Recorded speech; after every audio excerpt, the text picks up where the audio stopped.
حق تقاته ولا تموتن إلا وأنتم مسلمون واعتصموا بحبل الله جميعا ولا تفرقوا واذكروا نعمة الله عليكم إذ كنتم أعداء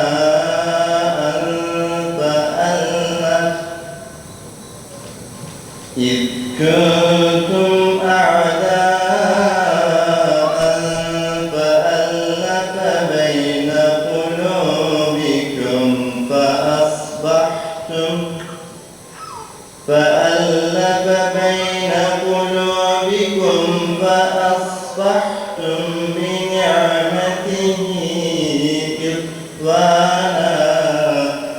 O güzel Resul Yesrib yolunda hicret coşkusuyla aramalısın. Ayrılık hanede babadan yana Derseden geçerek kavuşmalısın. Şunu biliyoruz ki önde örnek alabilecekleri ve uyulabilecekleri şahsiyetler var. Şahsiyetler var olduğu müddetçe toplumlar bozulmazlar. Bunu bilen İslam düşmanları ve toplumu kendi emellerine göre dizayn etmek isteyen şer odaklar, bilinçli ve programlı bir şekilde değerli ve öncü şahsiyetleri, hakiki önderleri toplumda gizlemeye, sahte, silik şahsiyetleri ve bayağı figürleri de toplumun önüne koyarak cilalayıp kahraman ve örnek göstermeye ve toplumun bunları rol model almasını amaçlamaktadırlar. Bizler bunun farkındayız ve bu yüzden de unutturulmak istenilen güzide şahsiyetleri, öncülerimizi ve kahramanlarımızı toplumumuza tanıtırmak ve örnek alınmalarını sağlamak istiyoruz. Sahabe efendilerimizi aynı anda şu anda biliyorsunuz, sadece İstanbul'da değil, birkaç farklı noktada daha, mesela Diyarbakır'da da aynı anda sahabeyi anıyoruz. Bu bir lütuftur. Sahabeyi anmak bir lütuftur. Tıpkı namaz gibi. Allah-u Teala namaz nimetini dilediğine verir. Sahabeyi anmak da bir nimet. O nimeti için Rabbimize şükürler olsun.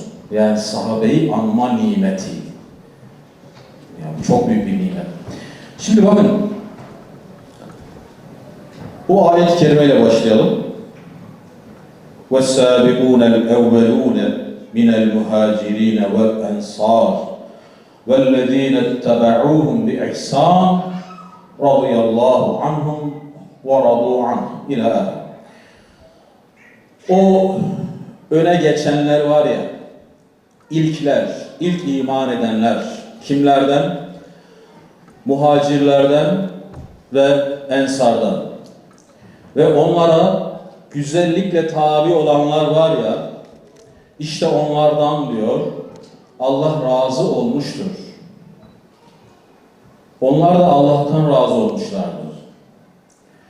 Şimdi Allah-u Teala'nın rızası, biz zaten hep onu arıyoruz. Şu an buraya niye geldik? Bize para mı veriyorlar? Yok. Keyfimizi böldük, buraya geldik. Hedefimiz ne?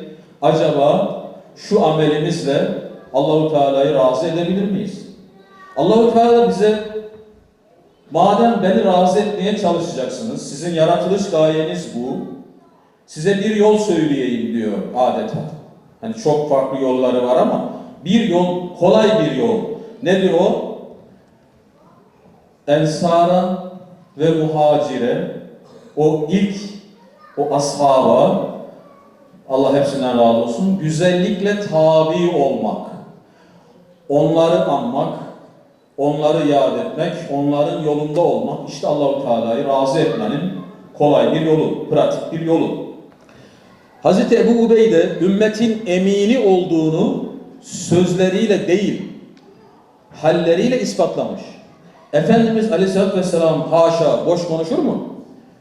O bugün de, yarın da, şurada, burada, her yerde güvenilirdir. Güvenilir. O komutan olsun var ya, bu yarın komutan olsun, en güvenilir komutan olur bu. Bu yarın vali olsun, en güvenilir vali olur. Bu yarın koca olsun, koca. En güvenilir koca olur bu adam. Güvenilir dedi ona. Nasıl bir koca olur mesela? Ya yanındaki başkasının kızı, emanet.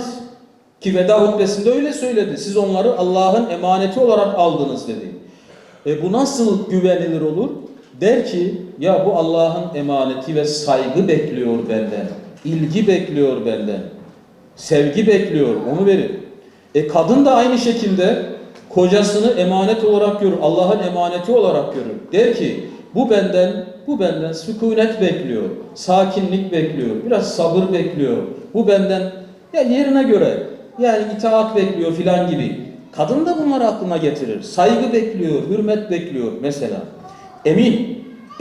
Ve bu adam eğer sadece vali, sadece komutan değil, satıcı olsa, bu adam çarşıda, pazarda bir vazifeli olsa, bu adam güvenilir. Bunun çeki dönmez. Bu adam öyle ticaret yapar ki, yok daha önce şu fiyattan almıştık, şimdi şöyleydi, şudur, budur falan. Bunlara girmez yani. Güvenilir adam.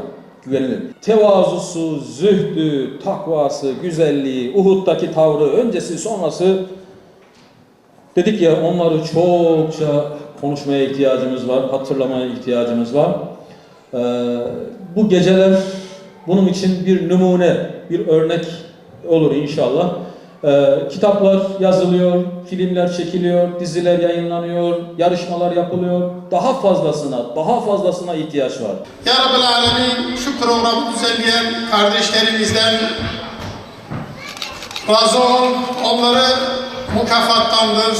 Uzaktan yakından buraya iştirak eden tüm kardeşlerimizin atmış olduğu her adım karşısında kendilerine bol bol mükafatlar ver ya Rabbi. Şuur ve bilinç ver bizlere ya Rabbi. Ya Rabbi bizleri şu güzide insanların izinden ayırma.